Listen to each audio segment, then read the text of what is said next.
आप सबका स्वागत है बैंकिंग साथी यूट्यूब चैनल पर। आज हम कवर करेंगे बैंकिंग इन न्यूज़। ये वीडियो जो है पार्ट 2 है। इसका जो पार्ट 1 है आरबीआई न्यूज़ वो मैंने ऑलरेडी अपलोड कर दिया है इसी चैनल में। ये पहले वीडियो देख लो पार्ट 2, उसके बाद पार्ट 1 भी देख सकते हो। दोनों में कोई लिंक नहीं है, तो इसमें मैं जो कवर करूँगा सारा बैंकिंग का न्यूज़ कवर करूँगा। और ये जो है टेबलर फॉर्म में होने वाला है, जैसे कि आपको दिख रहा होगा। और ये हेल्प करेगा जो भी बैंक, एसएससी और रेलवे की तैयारी कर रहा है वो सब स्टूडेंट्स के लिए।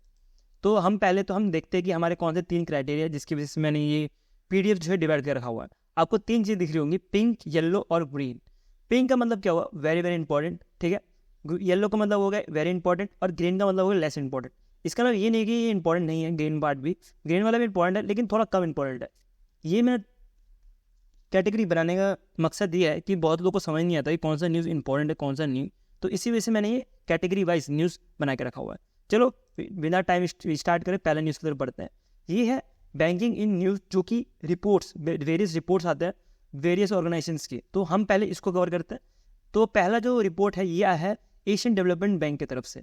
इसमें ये बोला गया है जो हमारी पड़ोसी कंट्री पाकिस्तान है, इसमें जो है कॉस्ट ऑफ लिविंग सबसे हाईएस्ट है और इधर जो है परसेंटेज, जो इन्फ्लेशन परसेंटेज है वो 25% तक बढ़ चुका है और ये जो है हाईएस्ट है इन ऑल एशिया।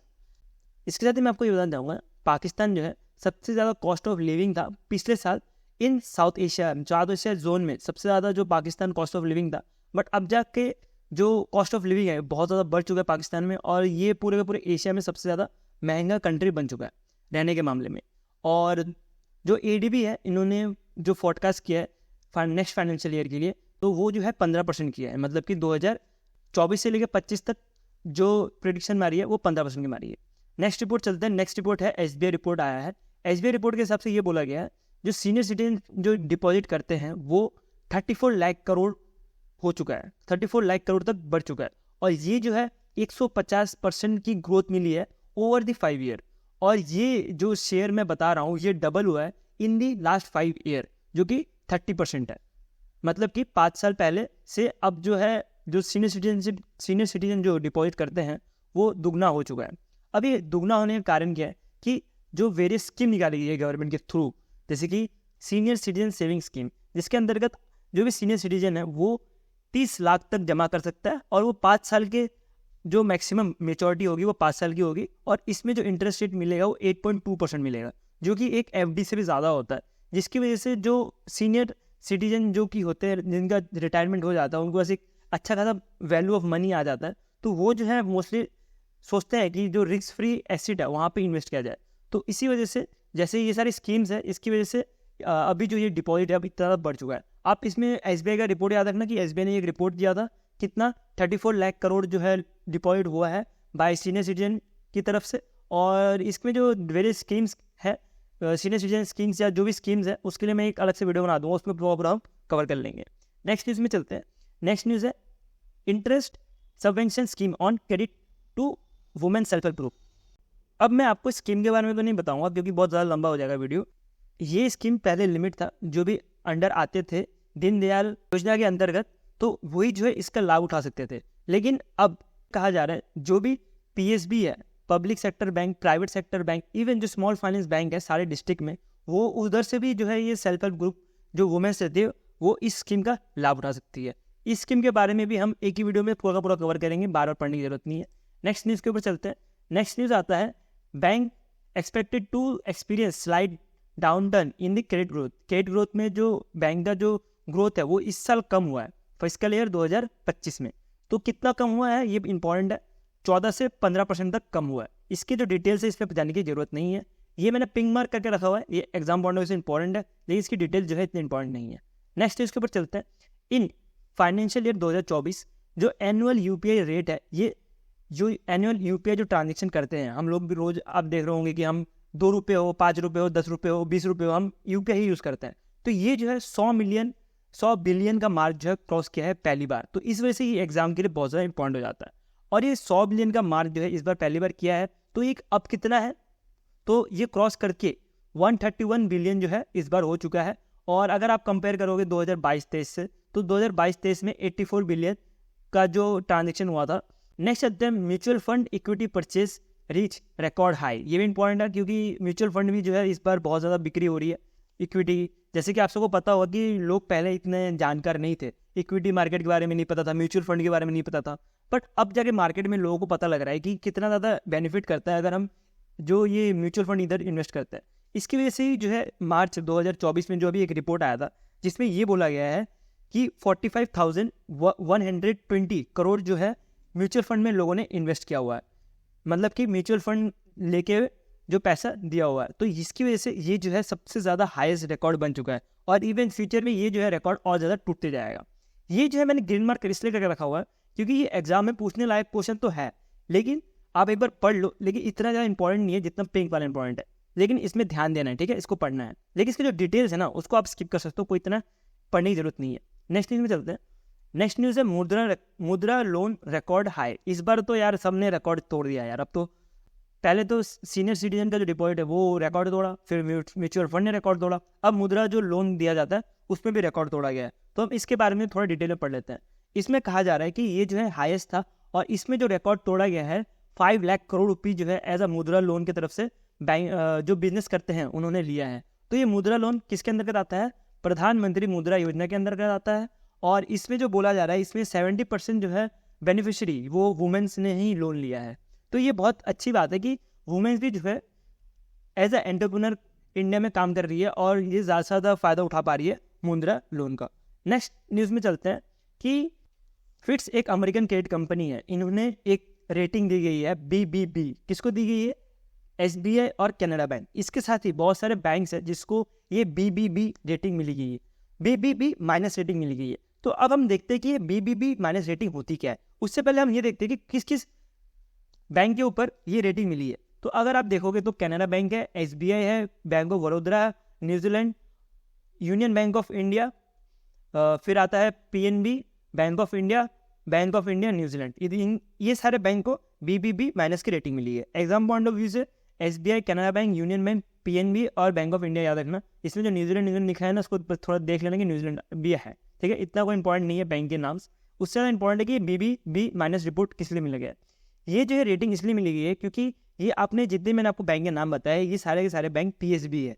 PSB होने के कारण इनको जो है गवर्नमेंट सपोर्ट मिली हुई है और गवर्नमेंट सपोर्ट मिलने की वजह से ही इनकी जो रेटिंग BBB माइनस है, क्योंकि जो फ्रीज जो रेटिंग देता है जो भी गवर्नमेंट सपोर्टिंग बैंक होता है उसको BBB माइनस देता है। और एक और रेटिंग देता है जिसको बोला जाता है BB, जिसको वेरिएबिलिटी रेटिंग भी बोला जाता है। ये एग्जाम पॉइंट से इंपॉर्टेंट नहीं है, बस ये याद रखना कि BBB माइनस रेटिंग क्यों दी गई है, कौन कौन से बैंक को दी गई है और ये क्रेडिट रेटिंग एजेंसी क्या करती है, एवेल्यूट करती है the reliability of the borrower कितना रिलायबल है पैसा जो है रिटर्न करने के लिए। उसी के बेसिस पे क्रेडिट रेटिंग एजेंसी जो है उसको वेरियस जो है रेटिंग दी जाती है, ठीक है। नेक्स्ट न्यूज़ के ऊपर चलते हैं। नेक्स्ट न्यूज़ है जो रेगुलेटिंग अथॉरिटी होती है उसमें जो न्यूज़ आती है जैसे कि सेबी हो गया, नाबार्ड हो गया, ये सारे न्यूज़ जो है मैंने इधर एक ही बार में कवर कर दिया। अब सेबी ने जो है स्कोर 2.0 निकाला है। अगर आपको स्कोर 2.1 पता हो तो फिर अब स्कोर 2.0 तो कुछ है ही नहीं, इसमें कुछ ज़्यादा ऐड नहीं किया गया है, वैसे 1.0 था। तो हम इसके बारे में थोड़ा कुछ पढ़ लेते हैं। पहले तो हम इसका फुल फॉर्म देखते हैं कि फुल फॉर्म क्या है सेबी 2.0 का। तो आप देख सकते हो सेबी कंप्लेंट रिड्रेस सिस्टम, इसका ये जो है फुल फॉर्म है। और इसके साथ ही ये जो है एक नया वर्जन निकाला गया है और ये हेल्प करेगा इन्वेस्टर को कंप्लेन रजिस्टर करने के लिए और सिक्योरिटी मार्केट में, मतलब सिक्योरिटी मार्केट में अगर कोई प्रॉब्लम होती है तो उसके लिए कंपनी में रजिस्टर कर सकता है। और ये जो स्कोर 2.0 इतना ज़्यादा इंपॉर्टेंट क्यों है, इसमें एक स्पेशल फीचर है कि आप जो है कंप्लेन लॉग कर सकते हो बाय जो इनका वेब URL है वहाँ से या तो जो इनका ऐप है वहाँ से। और जैसे कि मैंने बताया कि स्कोर 1.0 जो है ऑलरेडी लॉन्च हो चुका है, तो स्कोर 1.0 जो लॉन्च हुआ था वो हुआ था जून 2011 में, ठीक है। ये तीनों के तीनों पॉइंट्स जो है बहुत इंपॉर्टेंट है एग्जाम पॉइंट ऑफ व्यू से और इसको अच्छे से याद रख लेना।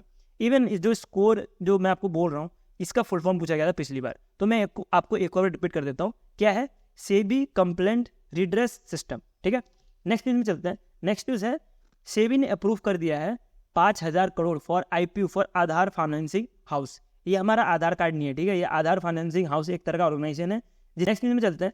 NPCI ने रीएवल्यूट किया डिसीजन ऑन जो 30% का UPI मार्केट शेयर है। तो वो जो बोला गया है कि लास्ट जो दिसंबर 2024 आने वाला है तब तक जो है इसको इम्प्लीमेंट कर दिया जाएगा, ऐसा कुछ NPCI का कहना है। तो हम पहले ये देख लेते हैं कि कितना कितना मार्केट शेयर है डिफरेंट कंपनीज के। जैसे कि आप देख सकते हो ये जो पाई चार्ट है यहाँ से, जैसे कि आप देख सकते हो कि फ़ोनपे में जो UPI ट्रांजेक्शन होते हैं वो 48.2% होता है। उसके बाद गूगल पे में जो होती है वो होता है 37.5%। और अगर आप ये दोनों को ऐड कर दोगे तो आपको मिलेगा कि 86% जो है ये दो कंपनीज उठा रही है। तो ये जो चीज़ है इसको रोकने के लिए एनपीसीआई ने ये जो मूव लाया है कि 30% होना चाहिए कोई भी कंपनी हो। दिसंबर 2024 के बाद अगर फ़ोन पे 48% अगर मार्केट शेयर ले रही है तो इसको रिड्यूस करके 30% तक करना पड़ेगा, जिसकी वजह से जो दूसरे कंपनी है जैसे कि क्रेड हो गया, पेटीएम हो गया या एक्सिस बैंक, जो नॉर्मली जो बैंक वाले ऐप्स होते हैं वो भी यूपीआई के फैसिलिटी देने लगे हैं, तो वो भी जो है मार्केट में घुस सके। इसी वजह से एनपीसीआई ये डिसीजन लेके आई है। तो एनपीसीआई कब तक टारगेट है? दिसंबर 2024 तक टारगेट है। नेक्स्ट न्यूज़ में चलते हैं। Insurance regulatory and development authority of India ने रिमूव कर दिया है एज लिमिट 65 ईयर्स के जो ऊपर अगर किसी भी बंदे को अगर हेल्थ इंश्योरेंस खरीदना होता था तो वो नहीं खरीद पाता था, लेकिन अब जो है वो इंडिविजुअल हेल्थ इंश्योरेंस खरीद सकता है जो कि 65 ईयर्स के ऊपर है, मतलब जो सीनियर सिटीजन है वो खरीद सकते हैं। अब ये ओपन इसलिए कर दिया गया है क्योंकि पहले बहुत ज़्यादा प्रॉब्लम होती थी अगर कोई भी 65 ईयर के ऊपर है और उसको इंश्योरेंस लेना है, इंडिविजुअल इंश्योरेंस, मैं ग्रुप इंश्योरेंस की बात नहीं कर रहा, अगर उसको इंडिविजुअल इंश्योरेंस लेना है तो वो नहीं कर पाता था अप्लाई। लेकिन ये स्टेप इम्प्लीमेंट होने के बाद सीनियर सिटीजन भी इस जो हेल्थ इंश्योरेंस है इसका लाभ उठा सकते हैं। इसके साथ ही इसको बोला गया कि जो भी इंश्योरेंस है उसको डिज़ाइन किया जाए फॉर दी सीनियर सिटीजन, जैसे सीनियर सिटीजन को लाभ मिलना चाहिए उस हिसाब से, और जैसे दूसरे कैटेगरी लोग होते हैं उनके लिए भी, जैसे कि स्टूडेंट हो गए, चिल्ड्रन हो गए या मैटरनिटी होगी, तो डिफरेंट ग्रुप के लिए डिफरेंट जो है हेल्थ इंश्योरेंस प्रोडक्ट बनाया जाए इंश्योरेंस कंपनी के द्वारा, ऐसा कुछ insurance regulatory and development authority of India का कहना है। नेक्स्ट न्यूज़ में चलते हैं। नेक्स्ट न्यूज़ आता है KRA ने रिलीज़ किया एक नया guideline to simplify the KYC process को। तो हम पहले तो समझते हैं कि KRA क्या है। KRA है KYC registration agency. KYC registration agency हमारे इधर 5 है इंडिया में, आप इधर नाम देख सकते हो। इनको बोला गया है कि KYC जो भी प्रोसेस है फॉर द इन्वेस्टर उसको जो है ईजी करना है, और ये इसका जो गाइडलाइन है 1 अप्रैल 2024 को आ गया था। अब हम ये समझते हैं कि ये KYC रेगुलेटिंग एजेंसी होती क्या है। KYC रजिस्ट्रेशन एजेंसी एक तरह की KYC record of the investor centrally, मतलब कि सेंट्रली जो भी KYC रिकॉर्ड है उसको मैनेज करने का काम KRA का होता है। नेक्स्ट न्यूज़ के ऊपर चलते हैं। नाबार्ड ने एक रिलीज़ किया है climate strategy 2030 to driven green financing initiative. Green financing initiative के लिए नाबार्ड ने 2030 का एक टारगेट बनाकर रखा है, और ये टारगेट कब दिया गया था? इस बार जो अर्थ डे था उस दिन। तो आप कमेंट सेक्शन में ये बताना कि अर्थ डे इस बार कब था। नेक्स्ट न्यूज़ के ऊपर बढ़ते हैं। सिडबी और फिर ओनियन लाइफ प्राइवेट लिमिटेड, यार क्या नाम है यार, ओनियन लाइफ प्राइवेट लिमिटेड, इन्होंने ऑफर किया है micro loan to Greek worker. अब देखो यार, ग्रीक वर्कर्स को ना लोन मिलना बहुत मुश्किल हो जाता है बिकॉज इनके पास एक कुछ सैलरी स्लिप नहीं होता। तो इसी कारण की वजह से जो सिडबी है, सिडबी मतलब small industrial development bank of India, इन्होंने एक एग्रीमेंट किया है with Onion Life private limited to provide micro loans to Greek workers. और ये कौन सा प्लेटफॉर्म यूज़ करेंगे? कर्मा लाइफ यूज़ करेंगे। भाई साहब क्या खतरनाक नाम है। अब एक कर्मा लाइफ क्या करेगा? कर्मा लाइफ एक तरह का मोबाइल ऐप है जो कि वर्कर्स को लोन देगा, और जो भी पेपर वर्क रहता है या फिजिकल डॉक्यूमेंट चाहिए होता है लोन के लिए उसको जो है रिप्लेस करेगा। नेक्स्ट न्यूज़ के ऊपर चलते हैं। ये खत्म हो गया हमारा रेगुलेटरी न्यूज़। अब हम पढ़ते हैं बैंकिंग के न्यूज़ के ऊपर। IT डिपार्टमेंट ने इशू किया है 770 करोड़ रुपीज़ का notice to Indian overseas bank के लिए, और इसमें दूसरे बैंक भी है जैसे कि तमिलनाडु मर्चेंट बैंक और विश्या बैंक। तो हमारे लिए इंपॉर्टेंट जो है इंडियन ओवरसीज बैंक है। इंडियन ओवरसीज बैंक में जो IT डिपार्टमेंट नोटिस मारी है वो मारी है 620 करोड़ की, और जो इसके बाद 28 मार्च को मारी थी, उसके बाद वापस से इनकी मार दी 30 मार्च 2024 में। ये जो मारा गया था वो 110 करोड़ का मारा गया था। ये न्यूज़ इंपॉर्टेंट है, बट आप जो है इंडियन ओवरसीज बैंक है उसमें ध्यान दो, और एग्जाम में पूछने के लिए चांसेस कम है क्योंकि IT डिपार्टमेंट ने मारा है। तब भी मैंने ग्रीन मार्क करके रखा हुआ है क्योंकि इंपॉर्टेंट न्यूज़ में आता है। नेक्स्ट न्यूज़ में चलते हैं कि कैनरा बैंक ने बहुत सारे प्रोडक्ट निकाले हैं, तो उसमें से 4 प्रोडक्ट है। हम पहले प्रोडक्ट के बारे में पढ़ लेते हैं। एक है कैनरा हिल जो कि health care focus loan product होने वाला है। उसके बाद आता है कैनरा एंजल जो कि कस्टमाइज्ड सेविंग अकाउंट है वुमेंस के लिए। उसके बाद आता है कैनरा रेडी कैश, एक तरह का प्री अप्रूव्ड पर्सनल लोन है। उसके बाद आता है कैनरा माई मनी जो कि एक ऑनलाइन लोन है अगेंस्ट दी जो भी टर्म डिपॉजिट है उसके बेसिस में जो लोन लिया जाएगा ऑनलाइन, तो ऑनलाइन लोन ले सकते हैं, उसके लिए ही कैनरा माई मनी जो है लॉन्च किया गया है। नेक्स्ट है सिटी यूनियन बैंक ने अचीव कर लिया है बिजनेस, और इन्होंने जो है 1 लाख करोड़ का जो मार्क है वो हासिल कर लिया है फाइनेंशियल ईयर 2024 में। ये इतना एग्जाम पॉइंट वैसे इंपॉर्टेंट नहीं है, इसमें डिटेल डाली भी नहीं है और ग्रीन मार्क भी कर रखा हुआ है। नेक्स्ट चलते हैं कि एक्सिस बैंक ने लॉन्च किया है digital opening of $, fix deposit for NRA at GIFT City. GIFT City कहाँ पे है? गांधीनगर में। तो इनके लिए क्या निकाला है? जो NRAs होते हैं उनके लिए एक $, फिक्स डिपॉजिट निकालने वाली बैंक बनी है एक्सिस बैंक। और ये एग्जाम पॉइंट से इंपॉर्टेंट इसलिए हो जाता है बिकॉज ये जो है पहली बैंक बनी है जो प्रोवाइड कर रही है fix deposit for the NRIs। और ये जो है फिक्स डिपॉजिट इसका नॉर्मल जैसे टेन्योवर होता है उसी तरह टेन्योवर होगा 7 दिन से लेकर 10 दिन तक।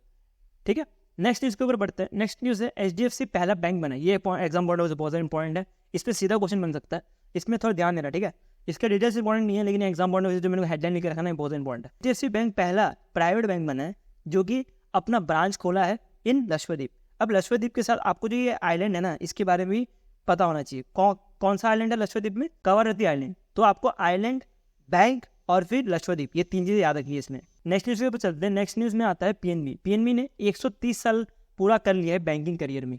और अगर इन्होंने एक बुक भी लॉन्च किया गया है 130 जो इनका साल हुआ है उसमें, ये आप इसका बुक का नाम यहाँ से पढ़ लो, अनारकली बाजार लाहौर टू द्वारका दिल्ली और 130 year of saga of excellence, ऐसा कुछ बुक रिलीज किया है PNB ने।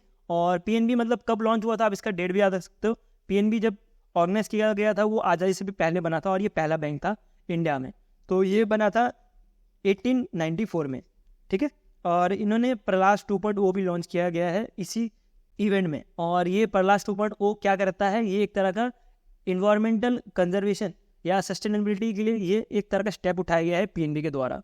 नेक्स्ट न्यूज़ में चलते हैं। नेक्स्ट न्यूज़ है बैंक ऑफ इंडिया ने home loan product, different home loan product जो है लॉन्च किए हैं। तो बैंक ऑफ इंडिया ने पार्टनर किया है इंडियन मॉर्गेज गारंटी कॉर्पोरेशन के साथ, और इन्होंने बोला है कि हम जो है होम लोन देंगे ऑन सैलरीड और जो सेल्फ एम्प्लॉयड जो कस्टमर है उनके लिए। NPCI ने पार्टनर, नेक्स्ट इसके ऊपर चलते हैं। NPCI ने पार्टनर किया है with SBI to enable national common mobility card recharge. अब मैं जिसको भी नहीं पता उसको मैं बताता हूँ ये होता क्या है, national common mobility card recharge. अब एक कार्ड होगा, उसके बेसिस में ही आप अगर दिल्ली में हो तो एक कार्ड के बेसिस पे आप मेट्रो में जा सकते हो, वही कार्ड जो है आप यूज़ कर सकते हो जो कि आपका बस है वहाँ पे, और वही कार्ड जो है आप यूज़ कर सकते हो अगर आपको नॉर्मल जनरल टिकट लेना है। तो ये सब चीज़ में ही ये national common mobility card recharge जो है गवर्नमेंट ने इनिशिएटिव निकाला था, और इसी को और ज़्यादा बढ़ावा देने के लिए NPCI और SBI ने पार्टनर किया हुआ है। नेक्स्ट न्यूज़ में चलते हैं। नेक्स्ट न्यूज़ है कि बैंक का जो क्रेडिट है वो 16% इंक्रीज हो गया है इन दिस फिस्कल ईयर, और ये जो है फास्टेस्ट है इन दी डिकेड, मतलब कि 10 साल में सबसे ज़्यादा ग्रोथ इसी साल हुआ है। इसी साल बहुत कुछ अच्छा हुआ है। इसमें आप RBI का एक डेटा भी देख सकते हो जिसमें बोला गया है कि बैंक लोन जो है ग्रो किया है 16.1% year on year as of April 5, 2024। मतलब पिछले साल से इस बार जो है ग्रोथ है बैंक की वो भी 16.1% हुई है। तो आपको क्या रखना है कि 16% हुई है फिस्कल ईयर में, जो कि 10 डिकेड में 10 साल में सबसे ज़्यादा था, और RBI के डेटा के हिसाब से भी पिछले साल से इस बार 16.1% की बढ़ोतरी हुई है बैंक क्रेडिट में। नेक्स्ट न्यूज़ में चलता है। अशोक लेलैंड ने पार्टनर किया है साउथ इंडिया बैंक के साथ, और इन्होंने जो है एक तरह का फाइनेंसिंग सॉल्यूशन देने की बात कर रहे हैं जो भी डीलर्स है। ये एग्जाम पॉइंट से इतना इंपॉर्टेंट नहीं है, लेकिन एक बार आप घुमा लो क्या होता है एग्जाम में पूछ लिया जाए। वर्ल्ड बैंक ने प्रपोज किया है 1 बिलियन का bottle line of credit to State Bank of India for India cleanness energy initiative के लिए। ठीक है, ये थोड़ा इंपॉर्टेंट था यार, मैंने ग्रीन कर दिया, आई थिंक ये येलो होना चाहिए था, तो मैं जब PDF अपलोड करूँगा तो मैं इसको येलो कर दूंगा। तो SBI को जो है 1 बिलियन का जो क्रेडिट दिया गया है, और ये क्रेडिट दिया किसने गया है, ये क्रेडिट दिया है वर्ल्ड बैंक ने। और दिया क्यों गया है, to support the expansion of battery storage system and electric mobility initiative के लिए। तो ये जो है SBI को दिया गया है। अब आपके मन में चल रहा होगा क्वेश्चन कि यार SBI तो बैंक है, ये क्या करेगी 1 बिलियन रुपए का, तो 1 बिलियन डॉलर का। तो SBI जो है ये पैसा लेके जो भी कंपनी जो है बैटरी के एक्सपेंसिव के लिए काम कर रहा हो या तो इलेक्ट्रिक मोबिलिटी के लिए काम कर रहा हो, तो उनको जो है फंड करने का काम करेगी SBI। तो इसकी वजह से वर्ल्ड बैंक ने ये पैसा जो है SBI को दिया है। नेक्स्ट न्यूज़ में चलते हैं। टाटा पावर सोलर ने टीम अप किया है किसके साथ, इंडियन बैंक के साथ, to boost solar rooftop installation in residential sector. जैसे कि आपने देखा होगा कि आपके आसपास भी बहुत सारे कॉलेज या तो आपके घर के ऊपर या तो आपके पड़ोसी के घर के ऊपर भी सोलर रूफटॉप जो है लगा होगा।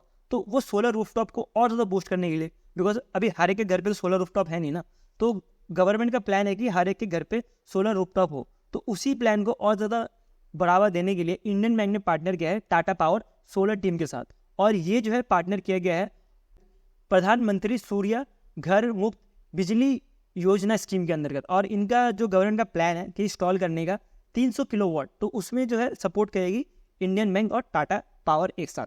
नेक्स्ट न्यूज़ में चलते हैं कि SBI ने कार्ड लॉन्च किया है।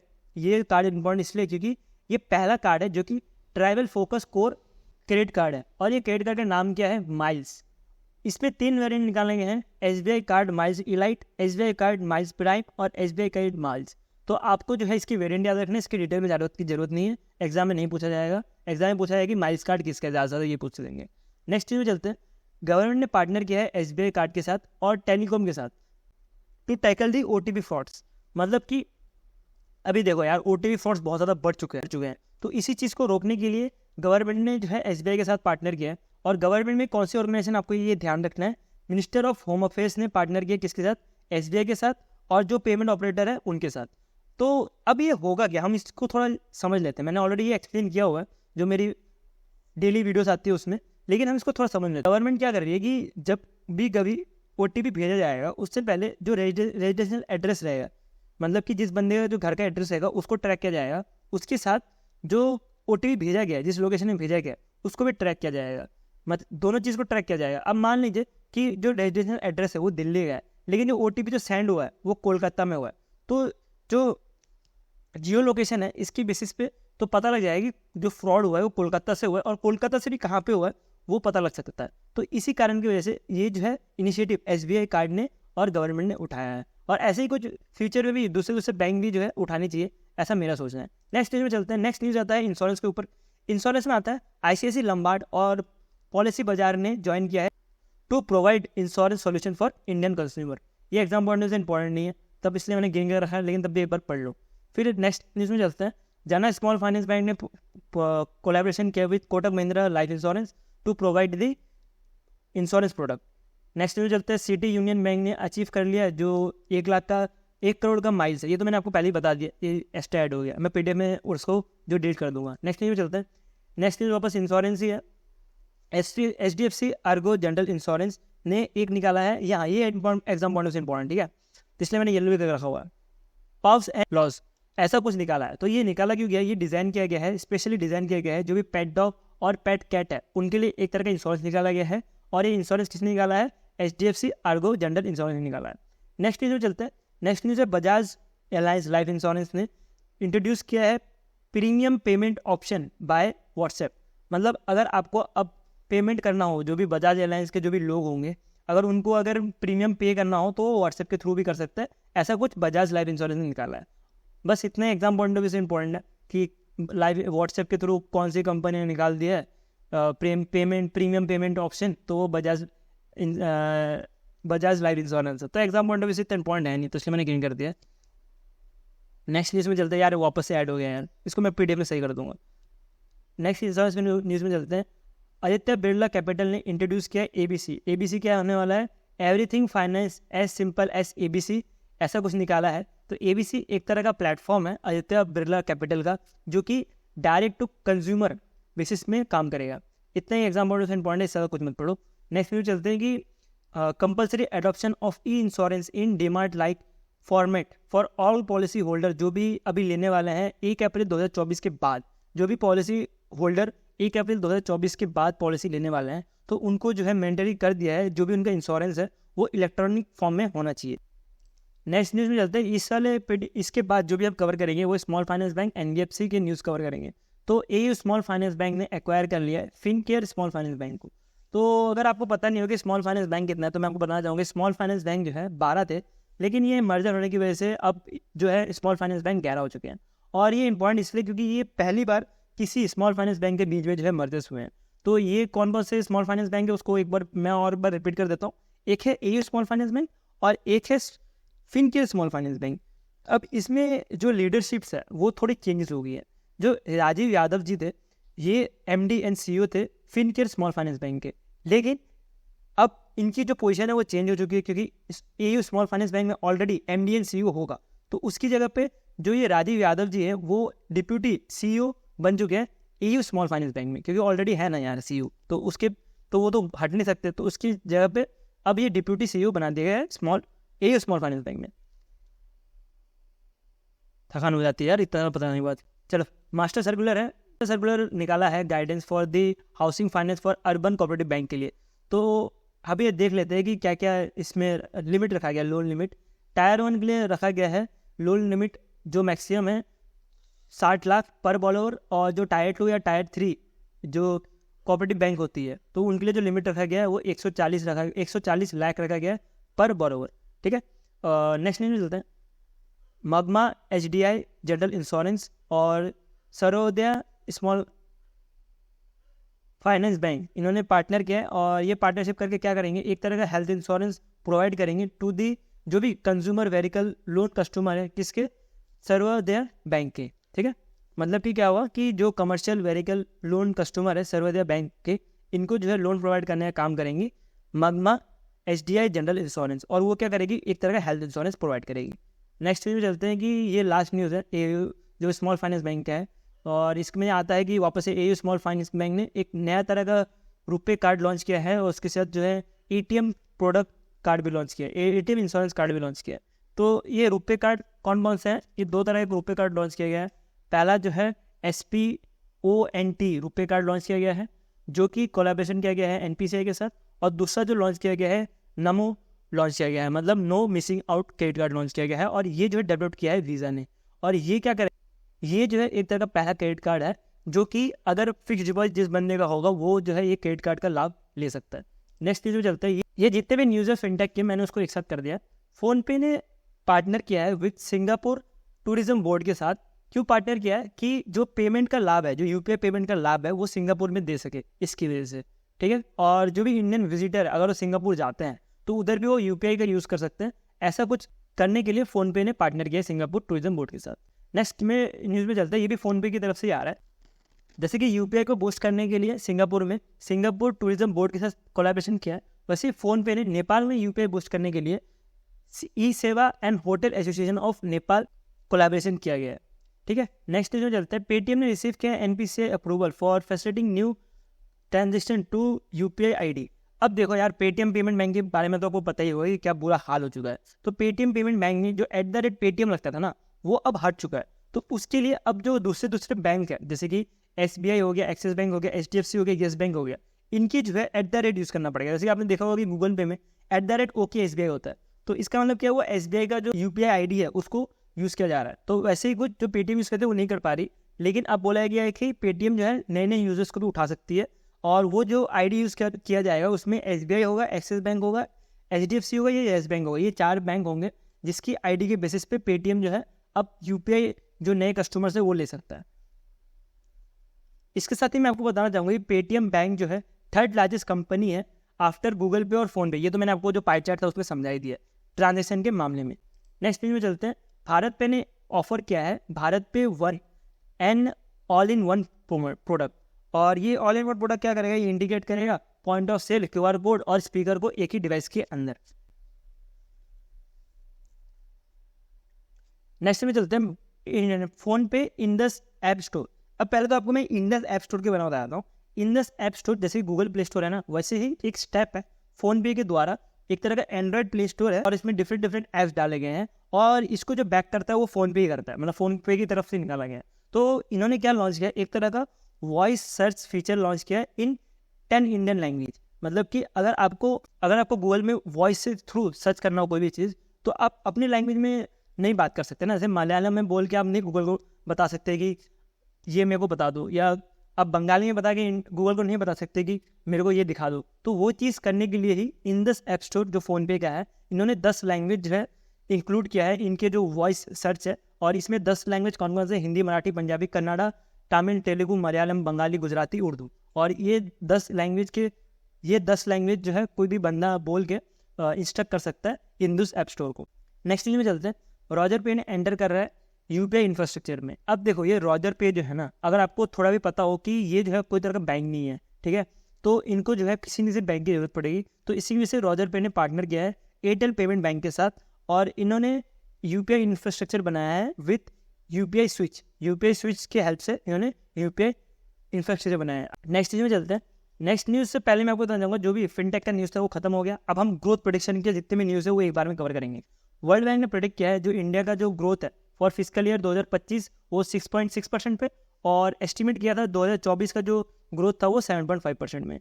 ICRA ने डाउनग्रेड कर दिया बैंकिंग सेक्टर का जो आउटलुक है, पहले पॉजिटिव था, पॉजिटिव से डाउनग्रेड करके अब स्टेबल कर दिया है। अब ICRA क्या है, एक तरह का डोमेस्टिक रेटिंग एजेंसी है, और इसका जो हेडक्वार्टर है वो गुरुग्राम में है। इसका हेडक्वार्टर ये सब कोई नहीं पूछेगा, ये पूछेगा कि ICRA ने पहले क्या रेटिंग दी गई थी बैंक को और अब क्या रेटिंग है। पहले दी गई थी पॉजिटिव, अब उसको डिग्रेड करके क्या नाम दिया, स्टेबल। ठीक है, ये एग्जाम पॉइंट से इंपॉर्टेंट है। नेक्स्ट चलते हैं, आरबीआई ने मेंटेन किया है जीडीपी, रियल जीडीपी फोरकास्ट 7% में फॉर फिस्कल ईयर 2025 के लिए। और इसका जो भी डेटा है, जो मतलब इसका मॉनेटरी पॉलिसी रेट्स, ये सब मैंने ऑलरेडी जो आरबीआई न्यूज़ का जो पीडीएफ है उसमें मैंने बताया है। इवन मैंने इसका जो वीडियो है ऑलरेडी यूट्यूब पे अपलोड है इसी चैनल में। नेक्स्ट न्यूज़ चलते हैं कि एडीबी बैंक ने जो जीडीपी प्रेडिक्शन किया है इंडिया के लिए वो 7% है फॉर फिस्कल ईयर 2023 से लेकर जो 24 के लिए है। और जो प्रीवियसली जो प्रेडिक्शन मारी थी वो 6.7% की मारी गई थी। आईएमएफ ने प्रेडिक्शन जो मारी है इस बार 6.8% की मारी गई है और ये अपडेटेड किया गया है वर्ल्ड इकोनॉमिक आउटलुक में। अगर आपको बोला गया कि वर्ल्ड इकोनॉमिक आउटलुक पे जो प्रेडिक्शन की गई है वो कितनी की गई है, तो आपको याद रखना कि 6.8% की गई है। और ये प्रेडिक्शन किसने की गई है, इंटरनेशनल मॉनेटरी फंड ने की गई है, जिसको आईएमएफ भी बोला जाता है। नेक्स्ट न्यूज़ चलते हैं, national institute of public finance and policies ने जो ग्रोथ एस्टिमेट की गई है वो 7.1% की गई है। ये इतना इंपॉर्टेंट नहीं है लेकिन तब भी एक बार ध्यान दे दो।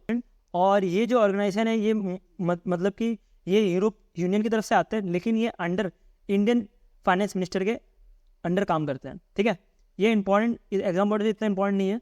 और ये जो भी प्रेडिक्शन है, मैं आपको पहले एक बार बता देना चाहूँगा, जो भी प्रेडिक्शन है इसको जब आपका एग्जाम आने वाला है ना, जैसे कि मान लो कि आपका एग्जाम सितंबर में है, ठीक है, आरआरबी से सितंबर में, तो उसके पहले वाले जो 2 महीने होते हैं ना वही पढ़ने होते हैं। अभी अगर आप ये मेरा वीडियो देख रहे हो तो इसको स्किप कर सकते हो, कोई इशू नहीं है, इसको पढ़ने की जरूरत नहीं, इतने सारे आपको याद भी नहीं रहेंगे और बाद में ये लोग चेंज कर देते हैं, तो अभी मत पढ़ो, स्किप करो। अगर आपका अपकमिंग मंथ्स में अगर एग्जाम्स है, मान लीजिए कि अगर जून में एग्जाम है या इसी मंथ मई में एग्जाम है, तो आपके लिए बहुत ज़्यादा इंपॉर्टेंट है। नेक्स्ट न्यूज़ में चलते हैं। नेक्स्ट न्यूज़ एक एक्स्ट्रा मैंने ऐड किया हुआ है क्योंकि मुझे समझ नहीं आई कौन सी कैटेगरी की न्यूज़ है। तो जिम्बाब्वे ने इंट्रोड्यूस किया एक नया तरह का गोल्ड बैक करेंसी, जिसको ZIZ भी बोला जा रहा है। ये एग्जाम पॉइंट से बहुत ज़्यादा इंपॉर्टेंट है। ZIZ इसका मतलब क्या हुआ, जिम्बाब्वे गोल्ड। और ये निकाला गया है जो जिम्बाब्वे की जो इकोनॉमी है वो स्टेबलाइज नहीं हो, तो उसको स्टेबलाइज करने के लिए ये निकाला गया है। ये एग्जाम पॉइंट से बहुत ज़्यादा इंपॉर्टेंट है, इसको थोड़ा ध्यान देना। ठीक है, मुझे समझ नहीं आया कौन सी कैटेगरी में रखना, तो मैंने इसको एक्स्ट्रा में रख दिया। तो आज के लिए इतना ही न्यूज़ था। जो भी बैंकिंग अवेयरनेस की जो भी न्यूज़ है एप्पल मैंने पूरा डाल दिया है। और मैंने ट्राई किया कि शॉर्ट एंड क्रिस्प फॉर्म में हो सके। और हम लास्ट में अगर आपने इस पीडीएफ को अगर एक बार घुमा लिया ना, आपका एग्जाम इसी से क्लियर हो जाएगा और मोस्टली क्वेश्चन जो है यही से आएंगे। अगर आपको मेरे साथ कनेक्ट करना है तो आप यूट्यूब चैनल मेरा सब्सक्राइब कर सकते हो बैंकिंग साथी को। और अगर आपको इसका पीडीएफ चाहिए तो आप मेरा टेलीग्राम ग्रुप ज्वाइन कर सकते हो बैंकिंग साथी को। तो आज हम वीडियो इतना रखते हैं। अगर वीडियो अच्छा लगा तो लाइक करना और सब्सक्राइब टू माई चैनल। और अभी के लिए इतना रखते हैं। Thank you for watching this video.